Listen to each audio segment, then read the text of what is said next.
Hi, welcome to this edition of 10 in 10. This is a show where we take 10 education technology topics and try to compress them down into 10 minutes. Hopefully you'll learn 10 things in 10 minutes. And today we're talking about 10 educational technology trends. Well, we're an education technology show, so we should at least know what those trends are coming up. So this is kind of geared toward our teachers and our parents, so they can kind of see what are the trends that are coming up in education. So if you're a teacher that's still like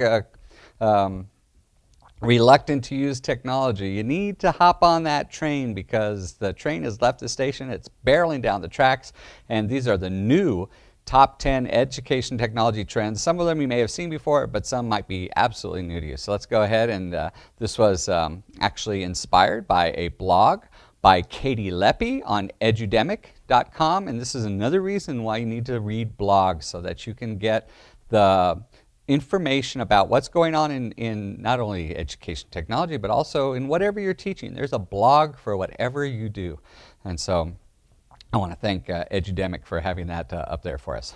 So the first really big trend is web tools for education. So you're saying, well, what is that? Well, that's actually where there are tools on the web, not just websites to go do research, but actual websites that actually involve your classes, apps that you actually go to where you're hitting a website. These are becoming very, very popular, and they're becoming more and more ingrained into our curriculums across the country. Web tools for education. There's tons and tons of them coming up. If you haven't seen some of our previous 10 in 10 episodes, go back through. We just did one on English language arts web tools. That we gave 10 of those. So web tools for education, there's tons of them. The next one is online education resources. And what those are, they're also called open education resources, and these are free education resources that replace the things that we used to pay money for. For instance, there's a lot of online materials that are used to create textbooks. CK12 Online is one example where entire textbooks that we used to pay hundreds and hundreds of dollars for are online for free. Students can download. You ever wondered where old textbooks go to die when they're not adopted? They get put online and put in the open environment. And so there's lots of education resources that are free for teachers to use. The next one is personal learning networks, not only for teachers but also for students as well.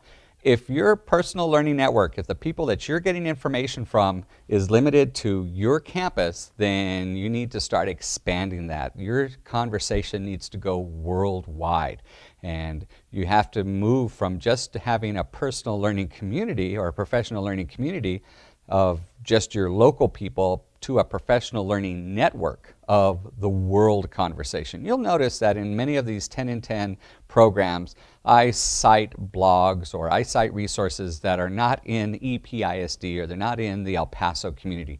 That's because I'm getting lots of information from my professional and my personal learning network, which is all over the world. And I want to thank them for helping me out with these shows. The next big topic that's a big education trend is digital literacy. This is where we expect our students to be literate not only in how to use digital resources, but where to find digital resources. And there's another one coming up that's almost like digital literacy.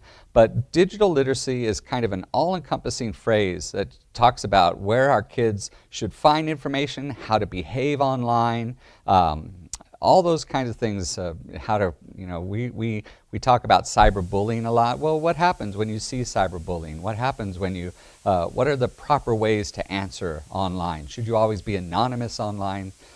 We should teach our kids these digital literacies, which are actually part of our technology application TEKS. So digital literacy is a really big trend.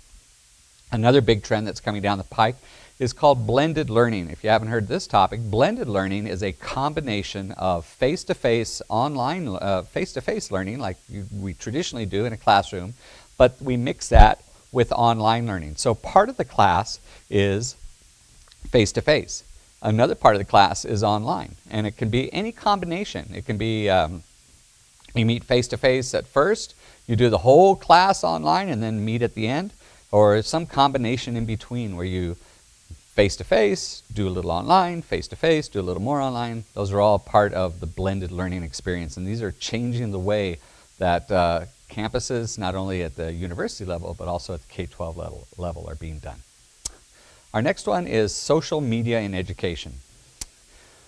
You know, a lot of our teachers have Facebook accounts, but how do you use those kind of things, Facebook, YouTube, Twitter, how do you use all those things in the classroom? It's one thing to use them on your personal networks. It's one thing to use them at home when you're talking with your friends on Facebook, but it's another thing to use them in a classroom environment. And one of the big trends that are coming down is using the social media in education. And so how would you use Twitter for a class? How would you use YouTube in a class? And so we're still having that conversation in education in general. A lot of these places are blocked in districts all over the country, all over the state. So if we unblock them, we have to have a really good reason to unblock them. And so we have to have like some kind of moderation that goes into those as well. So that's a really big conversation that's happening right now, social media in education. The next one is probably a term that not many people know. It's called e-moderation. And what e-moderation means is when our students are using online resources, how do they know that it's a good resource? How do they know that it's a legitimate resource? How do they know that that's a good place to get information from? What are the criteria that they use? So e-moderation is a skill that has to be taught over a period of time for students to use online resources. You know, a lot of our students, when they go to Google, they'll just use the first page. They'll use the results from the first page. But Google might return 1 million results. So how do you know that the absolute best result wasn't number 357,000? You know, it's 900 pages down in Google.